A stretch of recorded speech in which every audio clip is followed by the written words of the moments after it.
ఒక్కోసారి అనిపిస్తుంది ఇంత కష్టపడినా గుర్తింపు రావట్లేదు ఏంటి అని. అలాగే ఈ కుర్రోడికి అనిపించింది. బుద్ధుడి దగ్గరికి పరిగెత్తుకొని వెళ్ళి ఏడ్చుకుంటూ నమస్కరించి, ప్రభు, నేను చాలా కష్టపడతాను, అయినా సరే ఏ గుర్తింపు లేదు, ఎందుకు పనికిరాని వాడిగానే చూస్తున్నారు, నిజంగా నేను దేనికి పనికిరానా?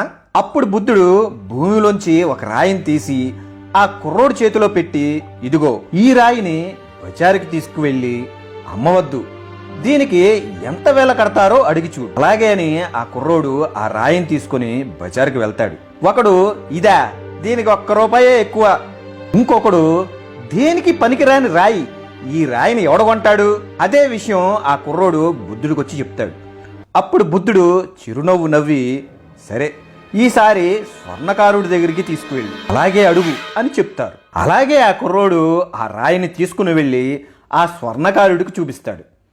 ఆ స్వర్ణకారుడు ఆ రాయిని చూసి చెక్ చేసి ఆశ్చర్యపోయి, ఇది నీలిరంగు రాయి, ఈ రాయి చాలా విలువైనది అనగానే కుర్రోడికి అసలు ఏమీ అర్థం కాదు. అదే విషయం బుద్ధుడికి చెప్పంగానే అప్పుడు బుద్ధుడు చిన్న చిరునవ్వు నవ్వి, నువ్వు ఈ రాయి లాంటి వాడివే, నిన్ను గుర్తించిన చోట నువ్వు ఎడాపెడా ఎంత కష్టపడినా నీకు ఏ గుర్తింపు రాదు.